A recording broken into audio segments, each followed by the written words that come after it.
So I wanted to share with you some of the 3 biggest mistakes that I think that I see all the time with people when they're training their horse.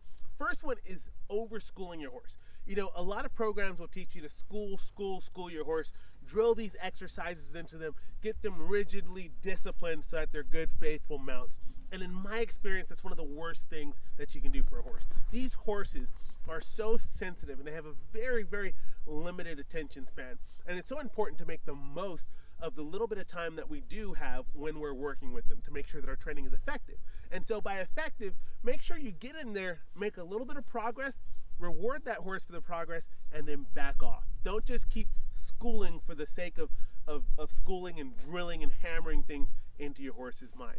It's so important to be able to give them that opportunity where you back off and let some of that stuff that we worked on kind of sink in and let them think about it, and then move to whatever your next exercise is. The next thing where I see a lot of people get it wrong is they're looking for perfection in their horses. And what that means is they are missing out on so many opportunities to reward their horses when they're doing the right thing.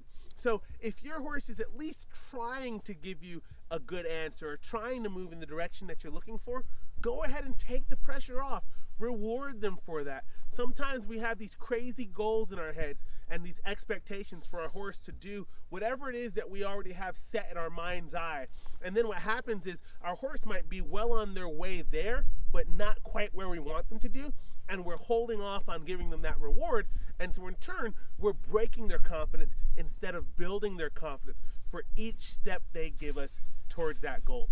And lastly, you find a lot of people who will tell you, don't let that horse get away with stuff, or get after that horse when he's doing this or that. You know, it's really important that you lay the ground rules with your horse and that you have a mutual expectation of respect and that your horse isn't just going to walk over the top of you.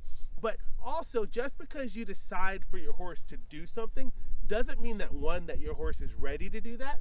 2, it doesn't mean that your horse is going to be able to do that, maybe even physically or mentally. So there are going to be some times where we ask our horse to do something and then we kind of step back and we say, you know what, maybe that wasn't the best judgment for me to ask for that. Maybe I was asking for too much too soon.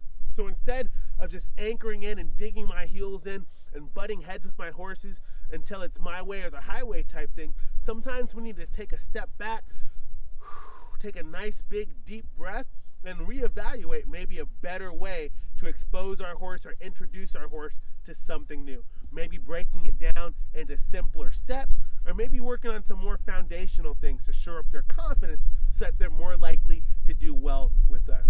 Don't make these 3 mistakes. It's so important that we set our horses up to be successful by being fair to them.